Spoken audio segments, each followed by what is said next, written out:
తెలంగాణ రాష్ట్రంలో నిర్వహిస్తున్న ఇంటింటి సర్వేకు ముందుగా కొంత ఇబ్బంది వచ్చినా ఇప్పుడు విజయవంతంగా కొనసాగుతోంది. నవంబర్ 6న ప్రారంభమైన ఈ సర్వే కేవలం 2 వారాల్లోనే 58.3% పూర్తయింది. అన్ని వర్గాల సంక్షేమం, సామాజిక సాధికారత లక్ష్యంగా చేపట్టిన ఈ సర్వే దేశవ్యాప్తంగా ప్రత్యేక గుర్తింపు పొందుతోంది. ఈ సర్వే ద్వారా కాంగ్రెస్ ప్రభుత్వం సామాజిక వర్గాల స్థితిగతులను అర్థం చేసుకుని సంక్షేమ పథకాలను మరింత సమర్థవంతంగా అమలు చేయాలని లక్ష్యంగా పెట్టుకుంది.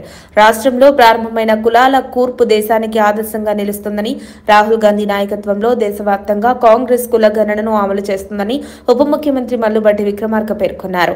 ఈ నేపథ్యంలోనే లిక్కర్ స్కామ్ కేసులో జైలుకు వెళ్లొచ్చిన తర్వాత కనుమరుగైన కవితక్క ఇప్పుడు రాష్ట్ర రాజకీయాల్లో హాట్ టాపిక్ గా మారింది. కాంగ్రెస్ ప్రభుత్వం నిర్వహిస్తున్న కులగణన సర్వేలో కేసీఆర్ కుమార్తె బీఆర్ఎస్ ఎమ్మెల్సీ కవిత పాల్గొన్నారు. ఇటీవల బంజారాహిల్స్ లోని కవిత ఇంటికి కులగణన అధికారులు వెళ్లారు. కవిత, ఆమె భర్త కుటుంబ వివరాలు ఇచ్చి సర్వేలో పాల్గొన్నారు. ఇందుకు సంబంధించిన ఫోటోలను కాంగ్రెస్ నేతలు సోషల్ మీడియా వేదికగా వైరల్ చేస్తున్నారు. రేవంత్ రెడ్డి నాయకత్వంలో తెలంగాణ ప్రభుత్వం చేపట్టిన కులగణనకు కేటీఆర్ చెల్లెలు కవిత మద్దతిచ్చారని సోషల్ మీడియాలో పోస్టులు పెడుతున్నారు. కేటీఆర్, హరీష్ రావు, బీఆర్ఎస్ పార్టీ కూడా కవితను చూసి అనుసరించాలని సూచిస్తున్నారు.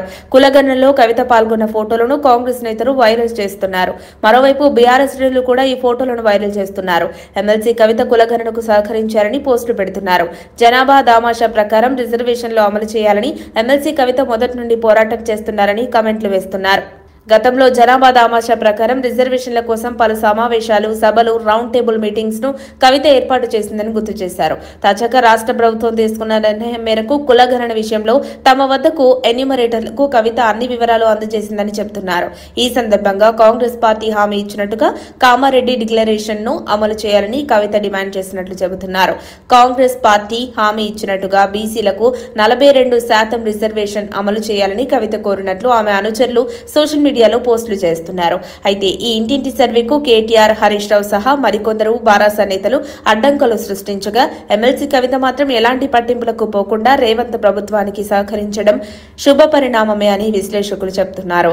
ఈ వార్త గులాబీ శ్రేణులకు చిన్న దొర కేటీఆర్ కు మింగుడు పడ్డం లేదని చెప్పాలి.